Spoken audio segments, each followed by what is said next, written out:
नमस्कार जय जगन्नाथ। चलतु आज बनैबा जगन्नाथंकर 56 भोग मध्यरु आज गोटे भोग मु बनैबी फेणी बा खजा।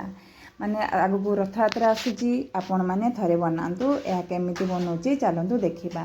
चलतु गोटे गिना माने बाउल रे मापिकी नेबे आपण मैदा मु नेइची 1.5 बाउल मैदा नेइची ओजन रे हेले 3.5 ग्राम मैदा मु नेइची।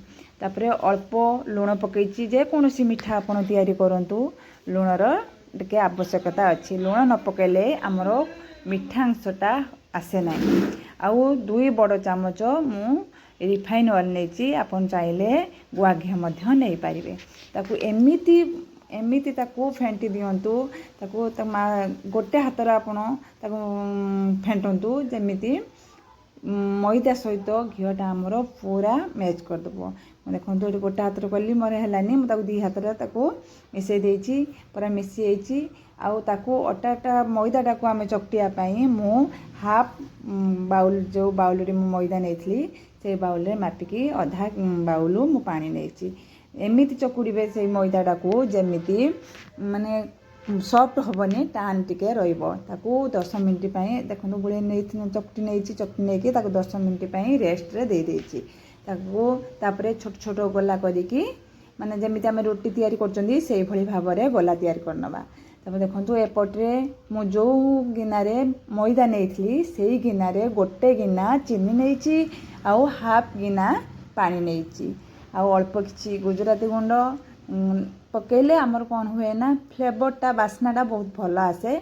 देखंतु ताको सीरा प्रस्तुत करने जते पर्यंत सीरा कि नहीं आपन केमती जानबे ना ताको टिके आनिके हाथ रे गोटे तार आसिया पर्यंत चीनीटा को फुटई नियंतु। तापरे कौन करबा गोटे लेंबू को अल्प चिपुड़ी दबा कारण तापरे जो मिठार जो सीरा जो धला अंशटा पड़ जाए पड़िबो नाही हमर चीनी सीराटा बसिबो नाही।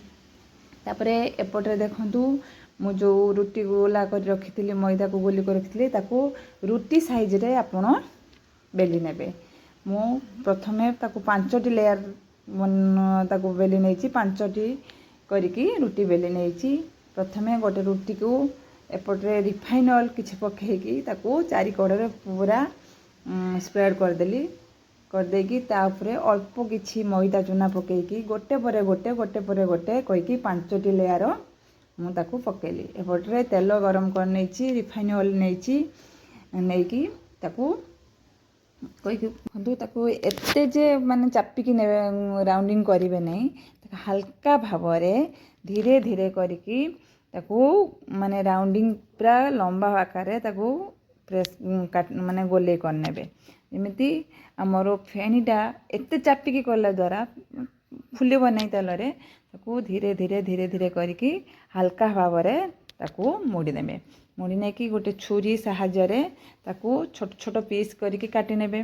माने जो साइज रे हमरो फेणीटा करबा सही साइज रे ताको काटी नेबे। देखंतु मु को भलिया मुडुची एई भली साहाय्य रे आपण मुड़िबे एई भली आकार रे मुड़िबे कारण हल्का भाव में ताको केमिति मु ताको मुडुची गोटे परे गोटे लेयर ताको टिके ऑयल मारिकी मारिबा द्वारा हमर कोन होय ना सेट हे जिवनी हल्का भाव में ताको गोले कर ताको देखंतु एई भलिया छोट छोट कट पीस करिकी काटिबे बेसी बड़ करिवेनी हमर जेमिति फेणी करबा फेणी आकार रे हमु सेई भलिया काट सब जाक को काटी नेइचे।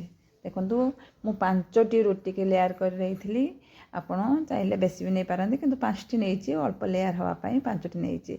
तापरे गोटे गोटे गोलिकी ताको एई भली भाव रे ताको बेली नेबे पूरा सीधा बेलिबेनी सीधा बेलिबा द्वारा ताने कौन होबो ना सेटा होची पूरा चापी हे जिवो हमर पकेले तेल रे पकेले तार फेणीर आकार होबो नाही सबु पिहेकी रही जो। देखंतु केते सुंदर भाव रे ताको खुलेकी हमर फेणीटा को ताको सब गुटी गुटी करिकी ताको फ्राई करनेली। एपटे जो चीनी सीरा करिथिली ताको टिके अल्प आंच रे ताको गरम करनेली कारण चीनी सीरा ठंडा होता तापरे गोटी गोटी करके छाणिकी से फेणी गुड़ा को तापरे पकई देली।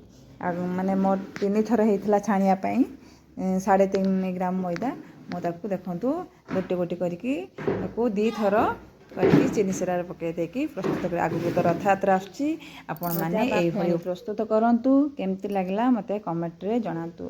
ହଁ ସାଙ୍ଗମାନେ ଯଦି ମୋ ଚ୍ୟାନେଲକୁ ସବସ୍କ୍ରାଇବ୍ କରିନାହାନ୍ତି ଜଲ୍ଦି ସବସ୍କ୍ରାଇବ୍ କରିଦିଅନ୍ତୁ। ନୂଆ ନୂଆ ରେସିପି ଦେଖିବା ପାଇଁ ବେଲ୍ ଆଇକନ୍କୁ